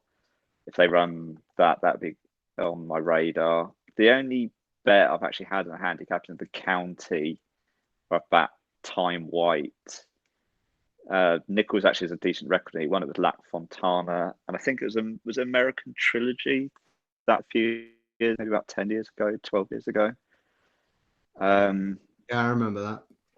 This horse, I think I actually asked Betfair to add it to their champion hurdle market back in November. Someone pointed out to me when he ran at Newbury, he's so quick and nimble over his hurdles, and then he unseated about 30 seconds later. But it is noticeable how well he hurdles. He's really quick over them, and he was a huge drifter for the Betfair hurdle the other day. I think he had a Betfair SP of about 50, and he traded a low of 5-4, I think. He's on the side. There was a few horses that day that seemed to get stuck on the ground that came up the stand side at Newbury. So I think off 140, I think he's really interesting at 33-1. He was. I'm not sure if he's any shorter now. I would just back him for the Scottish champion. They said that they do say he wants good ground, which does sort of stack up, and it does look like he's going to get good ground on Friday. But he's probably even more likely to get good ground, and he might prefer a flat track as well. So something like the Scottish champion hurdle, be another chance to do your brains on what could be a rat. To be fair, watching the Betfair hurdle, he was travelling like fucking Faheen was just going to come and take it up, and then he literally found the square root of fuck all and faded. Maybe he needed the run though. Maybe. No, Maybe. as I said to you, when I watched last year's, last year's festival, I literally watched the Fred Winter and went, "What the fuck is that travelling in the Fred Winter?" Literally sat in fourth, and then I went, and Time White is on the bridle still coming around the turn, and somehow finishes about 14th. But isn't the Scottish Champion Hurdle the absolute kind of feeding channel for rats? Because didn't Charlie run there? Charlie Park ran a very credible fourth, I'll have you know. So, he did, yeah. But that's where rats go to die. I've sort of decided I'm going to. That's a good ground rats go to die. Yeah. I'll give it this run and the Scottish Champion, and then we'll be done. Then you'll wipe your hands. Yeah, but I've resigned to that. I've accepted that. It's fine. Who's the biggest rat that everyone keeps backing? Jacob, who's your biggest rat that you? I mean, it was always Flying Tiger, but is there a new? Flying Tiger was bad. What was that thing on the flat? Single farm payment was horrendous. Yeah, the biggest rat. I mean, he's the biggest rat ever. People were putting that up last weekend with not even in a joke, always in a slightly jokey way, but Crackhead. I mean, single farm payment going into the Ultima when on 10 Part 2 won his second, literally should have won the Ultima. Yeah, I backed it. 6 legs doing handstands. His form going into that year, he was like a 155 horse running off 140 something because he'd fallen in the novice handicap chase. And what's that O'Meara sprinter that everyone backs every single time? Aaron Ball? No. Yeah, Musika, who literally travels like. Oh shit! I know what you mean. Gulliver. In the red Arecibo. Arecibo. Yeah, that is the ultimate rat. That is a rat. I think Jacob, you said, "Oh, I really like this going up in trip." I have to go back and watch it Doncaster run. It was. He runs at 5 furlongs. Looks like he wants further. And runs at 6 furlongs and just hates the game. I remember the race. You went, oh yeah, it's going up to 6 furlongs. It's going to love this. And I went, just go back and watch the Portland from last year as it hits the front over 5.5 and goes, I don't fancy this. Yeah, fuck it. There's a similar horse running this week that James likes in the county hurdle. Well, we'll get on to that. I need to do my handicap picks. Is it me? Yeah, go on, James. Go on, Go for it. Right, okay. So day one, Ultima. I'm taking a leaf out of Tom's book since he's told us that David Piper's the best trainer of chasers in handicaps at Cheltenham. So I like Remastered. And in National Hunt Racing. And, fair enough. I think Remastered has actually got a good chance. Unbeaten chaser. You don't know where he's... probably would prefer the ground a little bit deeper. But I'll give him a shout. Boodles, I don't know. I was interested in the Nichols ones, but Who Agrees quite short now. When it is literally that is a hype back. If you're backing that, it's all on the hype. I actually don't mind his other one, Hell Red. I think the better ground. He's going to be fitter now from his last run. I actually think he's a squeak. He's got previous form, Nichols, of running a few and them both. I think he had did he have the 1, 2, 3 a few years back? He backed Diego Samuel and Roman de Sanan. Yeah. So the year when he had the 2nd and 3rd, and then we both absolutely chucked in like Cade de Burley and something else. I wouldn't be. Obviously, Who Agrees being found in the market and he's hyped up. I wouldn't be against. I wouldn't be against backing Hell Red. He was getting all the talk for the Triumph earlier in the season, if you remember. He actually went off a shade of odds on for that race at Dufflecoat one at Cheltenham. Then, if you remember, so he's a much bigger price. He's like 20 odd. I'm interested in him, but I think the Irish have obviously got a good handle on the Boodles. Joseph's obviously won it. I think that Bustleton's got a shout, and obviously St. Sam for Willie. Coral Cup, I'm gonna need to wait to see the decks. There's just so many horses that could go there, that could go somewhere else. But in my notes, just Mullins, Henderson, they seem to be farming it, and I wouldn't be surprised if they have something well in for that. Grand Annual, I've backed Entucas and Embittered. They're the favourites. And I think they're the favourite for the reason. I think they've got really, really good chances from the Irish novice form. Quite keen to get as many JP horses in the handicaps on my sort of team sheet as I can, especially after last year when they won so many. But I think them two have got a great chance in the Grand Annual. In the Potemps, it's not original at all. But I think the Bosses Oscar, back Gordon Elliott in this race, or Sneezy Foster, the big influencer. The Bosses Oscar I think it's his only entry left in it. He's probably a graded horse in this race.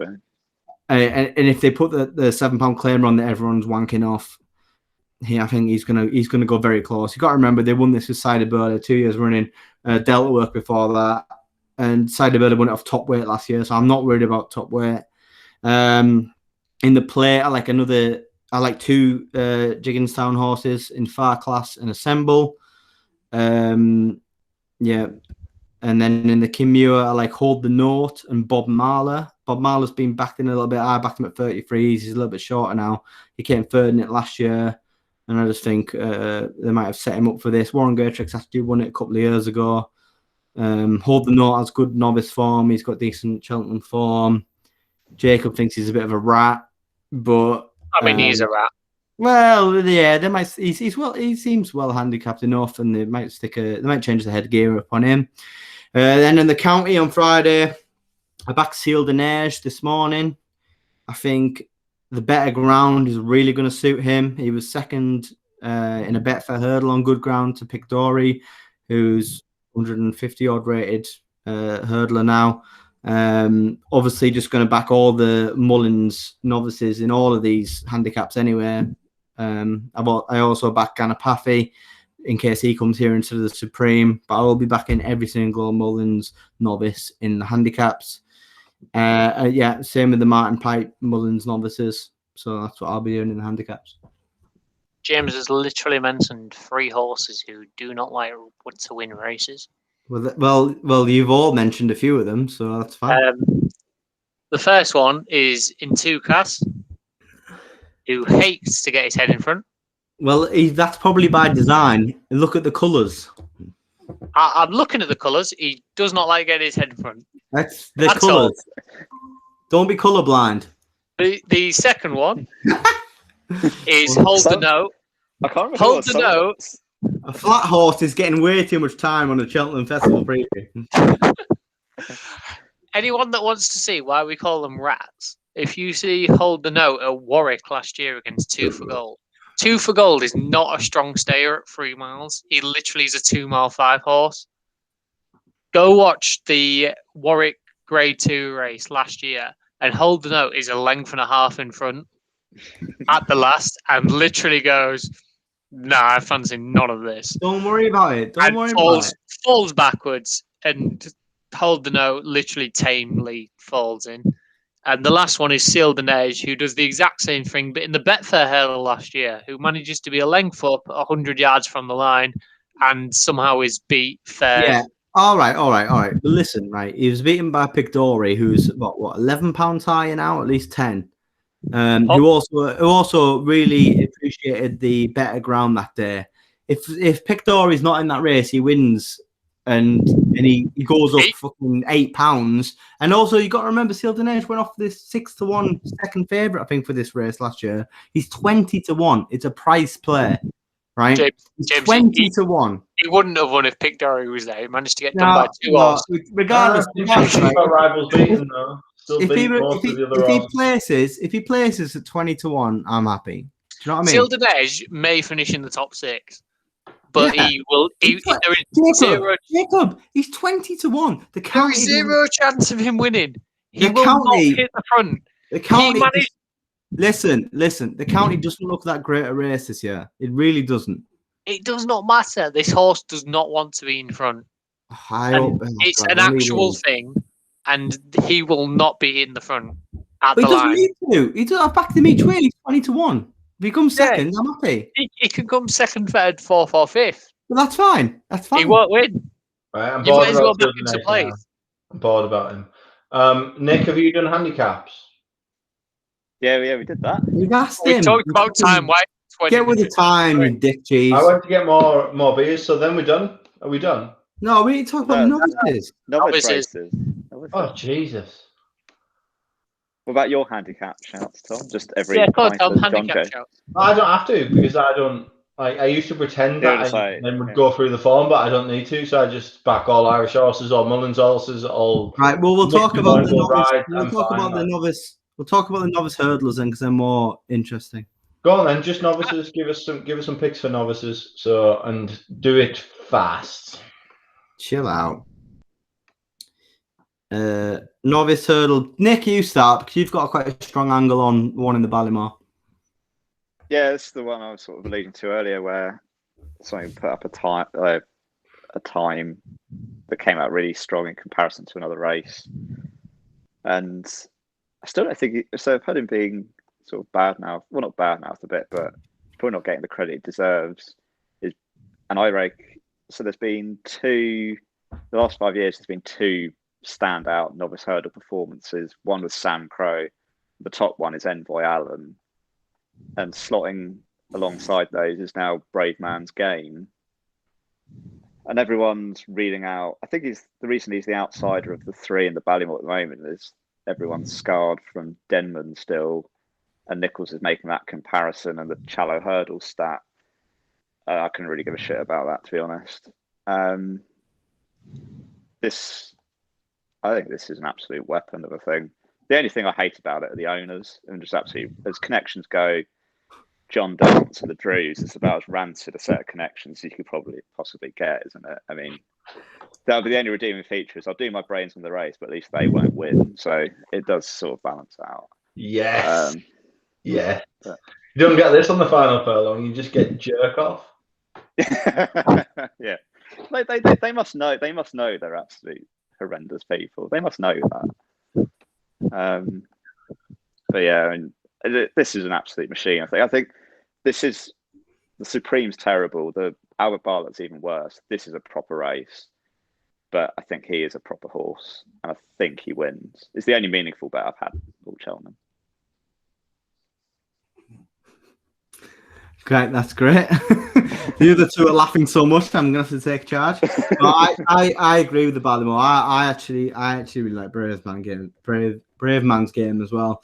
And with him being the sort of outsider of the top three, you can't really argue with that. You take the price as well. So I'm totally with you there. I would say with the other two, I really appreciate it.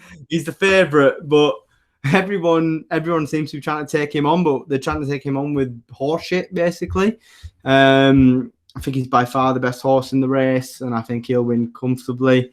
The Bartlett doesn't seem the best renewal. I'll probably just be sticking with Statler. I'm actually quite interested in what another Mullins horse is, that Ingolo, to see where he goes. But I'd rather he went to a handicap with the Martin Pipe or the Coral Cup than the Bartlett. I think he'll improve a ton. Yeah, I think he'll improve a ton for better ground and a little bit further. But yeah, I agree with Nick on Brave Man's Game. Jacob? Yeah, I mean, Brave Man's Game, everything Nick said is completely correct. Owners, trainer-wise, winner. The only problem is going to be is Bob Ollinger is literally the same. It could literally be a weapon. Yeah, that's fair. Gallard de Mensil is not a weapon. That is just won a good grade one. And in a normal year, you'd be like, oh yeah, this is a decent horse. I cannot have that winning this. I literally don't think it's anywhere near the other two. Like, Bob Ollinger has beaten, as him and Fernie Holler beat a novice hurdle field 46 lengths. That does not happen, like, in any way. Like, it doesn't happen in England, it doesn't happen in Ireland. They have literally gone Group 1 pace, Grade 1 pace even, in a novice hurdle. He's then gone and won easily in another race and then gone to win that Grade 1 against Blue Lord. He beat Blue Lord basically exactly the same as Appreciated did the next time out. He is clearly, like, he's a Grade 1 novice hurdler, and there is no doubt about it. Novice chase wise or novice hurdle wise for the other ones, Appreciate It. I think is clearly the best novice hurdler. The only ones you can like half get against him with are Metier and Soaring Glory, because he has literally beaten every other Irish novice hurdler. He's not going to like get beat by one of them again. They've tried it at a slow pace in the Dublin Racing Festival. They tried it at a fast pace the time before, and he beat them further. So the only way they're going to get beat is if one of the English ones happens to be very unexposed and well in. It's very unlikely with a Harry Fry horse and Soaring Glory, who's been beaten 3 times already. So I think Appreciate is pretty obvious in that one. I don't know if the Albert Bartlett wise, me and James have had a long conversation about this. Stat there, I get it, but I don't think he's going to stay. There's little things that say he might stay, and you can always think, yeah, he could stay a real strong 1 3 miles. I don't think it's kind of like guaranteed.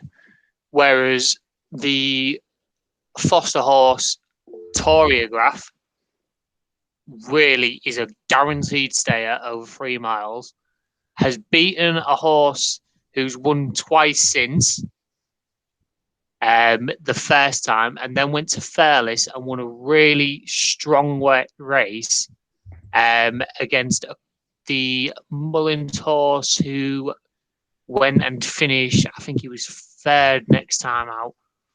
And he also beat a horse called, let me just get it up, Angel's Dawn, who was 2nd at Navan in a graded race, literally hit the front against Frontal Assault and got beat 3/4 of a length. They had Bravos 18 lengths behind. Bravos was like kind of considered before that to be graded level.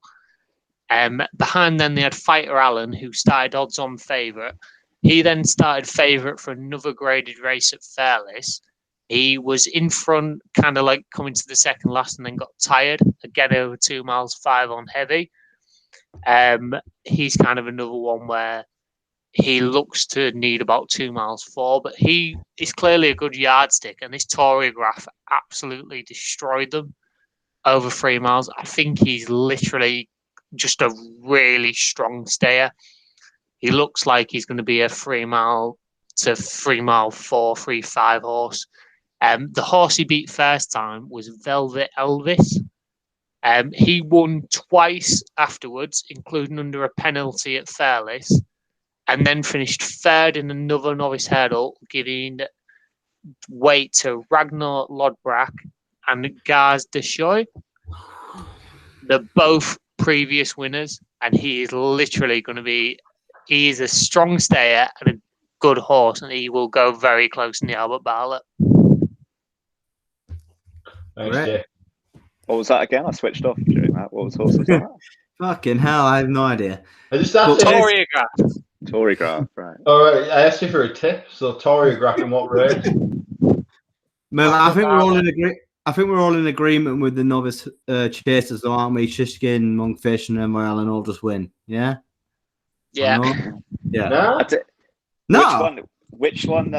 If you had to say one gets beat, which one would you? Shishkin, because he's been running against shit field sizes. He's been pissing in against 4 and 5 runner fields, and I love to take him on. But Tom, the horses he's beaten, that Tamarick do fucking whatever it's called, came out and absolutely bolted the other day, and is now rated 150 odd. With horses like this in novice races, you're more looking for something that can beat them, not what have they beaten for. Now, your argument, Tom, was that just because we run against 140 horses, he absolutely destroyed Eldorado Edmonds with 149, which is basically 150, and then he absolutely destroyed that Tamarick do Mahan or whatever it's called, who's now rated 150. So that argument's kind of out of the water, and he didn't even come off this. He didn't even come off the snaff. And Nick will tell us that about his timings against Nuba Negra and Altio on the same day. It was insane. It's sort of how you rate Nuba Negra and Altio, but there's no way it's not like something freakish that Shishkin did. The one I sort of got nothing really to base this on other than just a bit of a hunch that I can sort of see Envoy Allen getting beaten. I don't really have much to base. I was thinking about it earlier, and he put in, as I said, let's talk about Brave Man's Game. He put in such a huge number when he won the Royal Bond, but it's like he's not gone on. Although he's won every start since, it's going to sound a bit weird to say he's not gone on from that. He's just keeps doing the same thing over and over again. It's probably fair. There's a problem. Needed to. Yeah. So every time I watch him, I sort of think, are you that good? I mean, everyone sort of goes on about him as if he's like the next coming, and he's like Frankel of jumps racing. That he's just a machine, and we sort of know that doesn't pan out. Part of me just everyone's going to do this sort of Shishkin, Monkfish, Envoy Allen treble, aren't they? And he's going to be the last one. I wonder if the first two go in, how short he goes off, and if something a bit weird happens. I think the problem you've got is what's going to beat him.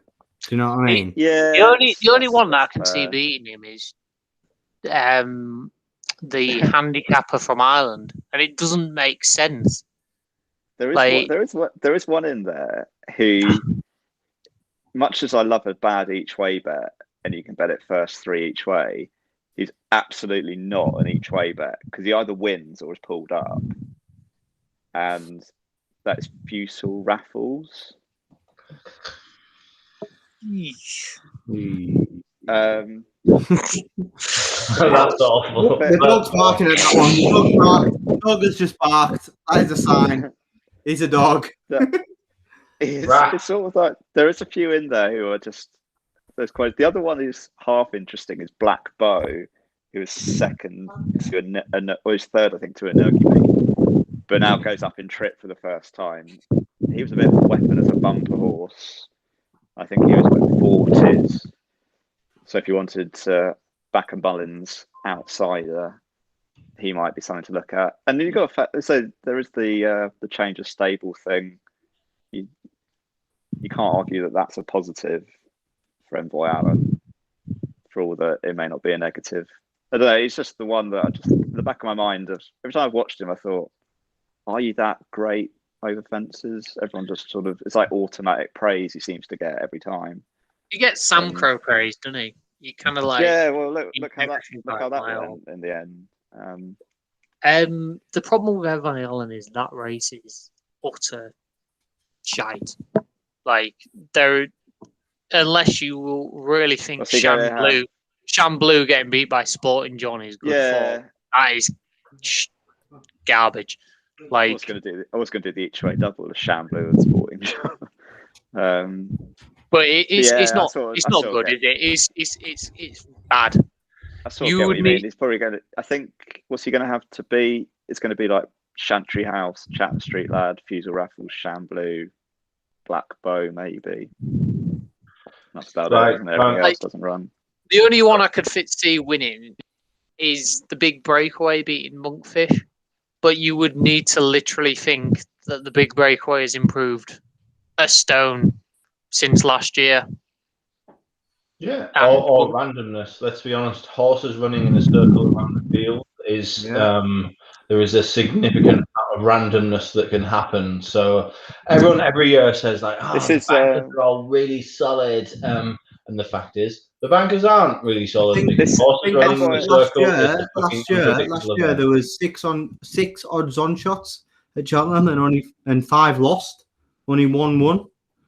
And you got to remember as well these 3 odds on shots. You got Shitskin, obviously Monkfish, and Envoy Allen. They're all novices. Like literally anything could happen. They are probably clearing away on ability, but it only takes them to stuff one fence, and then they're on the back foot. So and also there's a lot of mugs who are going to be backing this treble. So I mean that's playing against it as well. Yeah, like Corto got beat by Old Vic, and James we had another £1,000 on Corto that day, and that was I was at your house.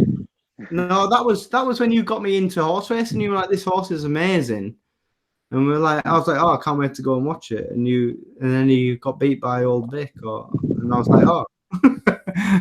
Old Vic was a Group 1 horse. Yeah, but of course that was like the wrong trip. Yeah. Right, I'm gonna wrap it up because we're now 2 hours and we're not like Emmett Kennedy's weird long nonce previews. Are you saying we're not going to get 15,000 views in the first 10 seconds? Definitely not. Yeah, I'm surprised about it. Right, last 5 minutes, right? Who's gonna win the Lincoln? Let's get to the serious shit. Oh yeah, here we go. Finally, proper stuff. Well, I've backed one. Nick, I think Nick's backed it as well. Me and Nick have had discussions. Yeah. Well, didn't share with the group. Well, on the fly. If you show an interest, you get the gold, basically. Private discussions. If you don't show interest, you don't get the gold, basically. Which is correct, because I do not care about the Lincoln. No, I've backed Hakiki for John Gosling in the Lincoln. Thought he put up a quite exceptional performance on his last start as a 3-year-old at Doncaster, over 7 furlongs. He is very quick. I am a little smidgen of a concern about him getting the mile, but he's been gelded over the winter. He's a 4-year-old now. This is what you want, an improving 4-year-old for this race. I think he's rated 100. I genuinely think this is probably a group horse in the making. It's probably gonna be nice, good to soft ground, which will be ideal. As long as he turns up, I think he's got an absolutely cracking chance. I'm surprised he's not favourite, to be honest. Eastern World's favourite. He's run out and won over in Dubai over 9 furlongs. He's a half brother. I think he probably wants 10 furlongs. I think if he does go and they put that, I don't know. Is he French? That kid? He's got a French name. No, he's not. I think he's from Essex, but he's just got a French name. Yeah, right. Yeah. I think if they declare it and put him up, he will go off fab. Yeah, he's. I mean, I'm by no means a time comparison person, and you shouldn't. But his times were interesting compared to the other races at Doncaster meeting on worse ground than sort of Group 1 races. And he absolutely fluffed the start and was a mile back. And he still won a very competitive 3-year-old handicap pretty snugly. He's only had, I think he's had 4 starts or 5. He's unbeaten apart from 1 start. But clearly something was wrong because he came last. I think this is a proper horse, and yeah, I think he's available still at 10s, so I'd definitely back him at that. Oof. Lovely. Good. As long as it turns up, as long as it turns up, like I think you can get 5 places with some. That would be a negative, it not turning up, to be fair, wouldn't it? That would be a big negative. Yeah. That would be a big problem. Yeah, a big problem. Not knowing to know about not turning up is I think struggle, isn't it, really? Well, exchange only. Don't even to be fair, about any other are we going to do best bets of Cheltenham? Yeah, let's do best bets. Oh, if you want to, Jesus Christ. Tom, go first. Just back all Irish horses. That's not a best bet. What is the horse that you? I have no opinion. I have no clue. He doesn't know the horses. He doesn't know them. Tom, just give me one horse. That's all. Have you made sure? Umbrigado remastered, a pipey horse. Is there like a random Irish trainer in the Fox Hunters that you don't know if they're Irish or not? Whoever Sullivan's riding. Right. The same one that won last year. But won't be 250 to 1 this year. It came to pass, and Richard McLaren riding it. Yeah. I was in the car. I was driving back, I think, from James's last year, and I almost crashed the car. I'm sure. I remember texting you saying, "Fuck me, are you on this one? It's like 200 to 1 or something." Daft. I'm sure Richie McLaren's riding it this year. I'm sure he went like, "This is where I grew up, and I want to ride a winner from," or something. Not even joking. Right. Anyway, so Tom, your nap is Irish horses. Jacob, what's your nap? Pipey, Umbrigado, and Remastered. Remastered. I can't give a nap, but I'll give you some good bets. So there's a horse in the National Link Chase called Snow Leopardess. No. Who's 20 to 1 now. No, listen to this. No, that's enough. That's enough. No, listen. Not going to win. These are the horses ahead of her in the betting. No. Remastered doesn't go. Yeah. Right. Cocoa Beach doesn't go. Next Destination doesn't go. Royal Pagaille doesn't go. Royal Pig Eye. She's 20 to 1. There is 3 horses ahead of her in the betting who may go. Lord Royal, Ascaria 10, Galvin. She's literally she's the 4th. She'll be 4th in the betting, and she's 20 to 1. Like, that Probably is a about the right great price, each way bet. Good. Next tip. Well, hang on, you were having to go me a sealed an age at 20 to 1. You've seen the county. You've seen the county list. It's right. At least Snow Leopardess has won a race. Right, Nick, next one. Nick, You raised me up in the Coral Cup. That's a cracking bet. Exactly. You can play Westlife after. It'll be great. Embittered in the Grand Annual is a cracking bet. Like that. Who just doing Fury Road in the World Hurdle is a good bet. Mount Ida in the Kinmure. And Choreograph in the Albert Bartlett. They're my 4 best bets of the day. Cool. The meeting. Thanks, Jacob. James, who are yours? I'm going to go through the whole festival. Dawn. Oh, go on then. Dawn. I am. Oh, please, Dawn. Right. Okay. Supreme. Appreciate it. Arkle. Shishkin. Ultimate. Remastered. Champion Hurdle. Epatante. Sharjah.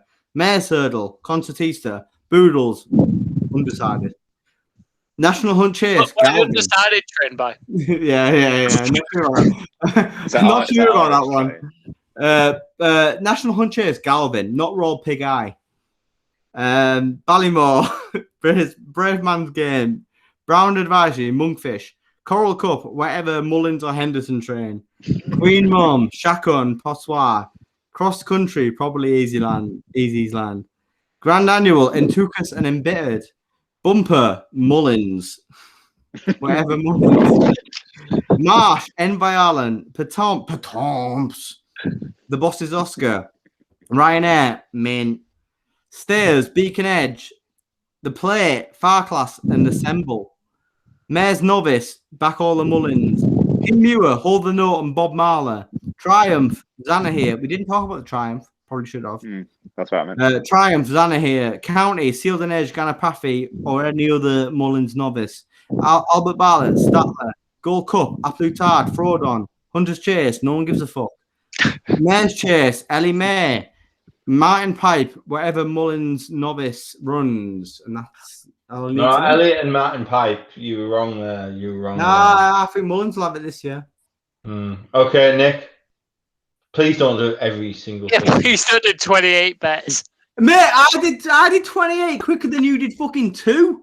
But there were 28 solely 4-hour ones that were literally just Mullins. Yeah, I guarantee there'll be 10 winners. There'll be 10 winners there. Yeah, for me, despite the connections, I'm sure they are great people. Brave Man's Game in the Ballymore and Allaho in the Ryanair. Why don't you like Vertem Investments?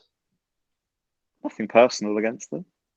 I think it's more the others, isn't it? The guy's son who pretends to own the horses. Oh, John Dance, isn't it? No, I don't know his name. It's John Dance and Harry Drew, isn't it? Yeah. John Dance is fine. There was the Harry Drew thing all over Twitter, wasn't it? And he was a bit of a cunt. Is that prick who was saying just buy good horses? It was the chop, isn't it? The chop. Yeah, and it's like, I wish my daddy owned a bank. You know what I mean? Like, it's his dad who owns the horses, isn't it? It's not him. So, shut your fucking mouth. No, I'll celebrate I'll buy them a beer sometime when it wins. With all your Bitcoin money. Oh yeah, what's happened to Bitcoin? Where is it? Hold on. Yeah, Tom, you like Bitcoin, don't you? I love Bitcoin. It's worth signing off from the podcast saying that I bought 20 Bitcoins at $2 a coin, maybe 10 or 12 years ago, and I sold them at $1,000 a coin, thinking I was a king, and now I would be a multi-millionaire. And that probably tells you the story of how bad a gambler I am. That is basically my life story. I'm not a good gambler, really. 60,738 per coin. And I had 20 coins. Tom only had 20. Tom, it's a good job you're a bloody good worker. You're like a worker ant. You're very good at working. Shit at gambling. His back quarter star odds on to get beat more times than anyone else. Would you also like who's like a good workhorse? Summerhand. You're like a one man. You'd win all the like lead up races, and then as soon as it got to Cheltenham, you'd fucking die in the Gold Cup as soon as you saw the hill. Frodon. No, maybe Frodon. He might be Frodon. Frodon, yeah. Really sort of Tom, you're standard on a handicap. Just work hard out in front. You win all those shit handicaps, and then comes to the big. Well, to be fair, you won a King George. I'll show you one man going up the hill. That is Tom. As soon as it gets to anything like gambling related, he literally stars on his feet after looking like the winner. You know what, though, guys? More importantly, it's 2 weeks until the Lincoln. Oh, thank God! Can't wait. Thank the Lord. We can stick this jump season in the bin where it belongs. Yes, right. And we can maybe do podcasts every week. What the hell is this? What is this?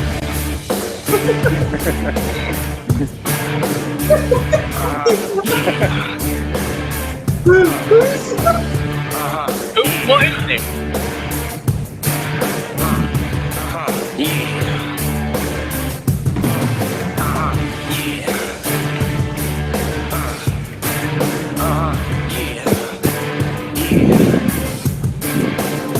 Hear my cries, hear my call, leave me your ears, see my fall, see my error, know my faults, time halts, see my loss, know I'm lacking, backtracking, where I met you, pistol packing, hit your finger, trigger happy, try to trap me, being rap, why you tap me, backstab me, break the faith, wolf a race, tell me lies, time flies, close your eyes, come with me. Come with me. Yeah. Come with me.